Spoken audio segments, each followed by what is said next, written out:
second major influence in the collection that I like to see as a little pattern here is what happened with the influence of 9/11 and the aftermath of 9/11 led me sort of to a new line of interest relating to things that I'd always been interested in, but the world changed radically and it became a very different era, as we all know, and I started, just needing to write about my perspective on it, and this related to some extent my interest in history, military history. I've always been very interested in those subjects. I've also been very interested always in empires, and I've always been particularly fascinated by the parallels and differences of the US Empire against the British Empire. There are parallels, there are obviously many differences, but more and more over the decade of the 2000s, I think the US was forced into a very different role, and with authors like Neil Ferguson encouraging American foreign policy to be emulating to some degree the British Empire, this really sparked my interest to write about it a little bit. Also, my interest in religion and this murky presence that we have in the background to all the events that seem to take place in the past, obviously, but particularly today with the extremism that we're witnessing at the moment.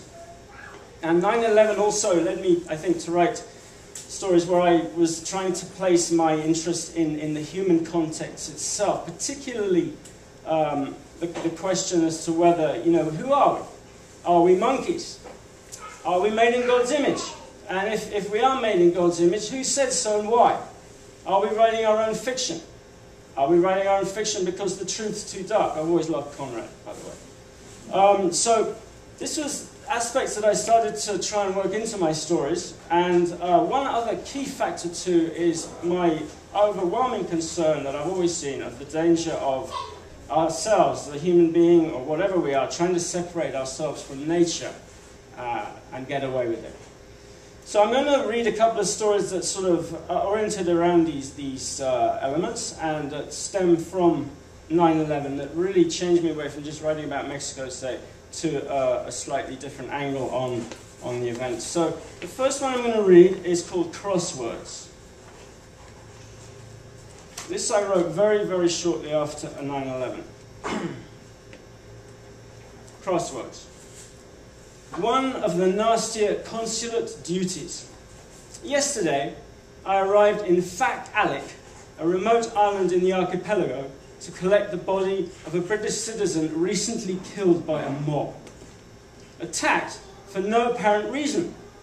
1 minute, he was walking through the square, perhaps looking for a hotel.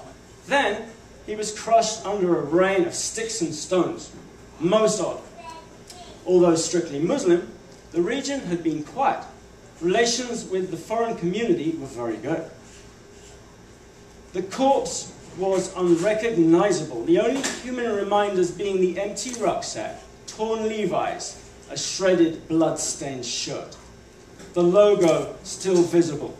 President Bush is a prick. Then I understood.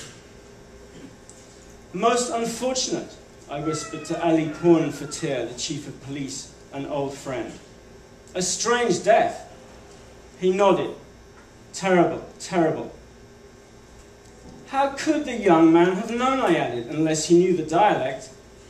Indeed, agreed Ali, passing me a glass of mint tea. The will of God. I lit a clove cigarette, inhaling deeply, contemplating the parents, the address in Surrey. A quiet couple. Believe in God, no doubt. The father near retirement. I'm sorry to inform you. In the sauna heat, I wait as they load the body into the jeep. Smoking a cigarette, I stare at the grand mosque, the beautiful calligraphy giving praise to God Almighty. The porters wave farewell with the ritual chant, Prick yet mung. God is everywhere. Prick yet mung, I reply. Prick yet verzeer. God is great. So that's the end of Crosswords.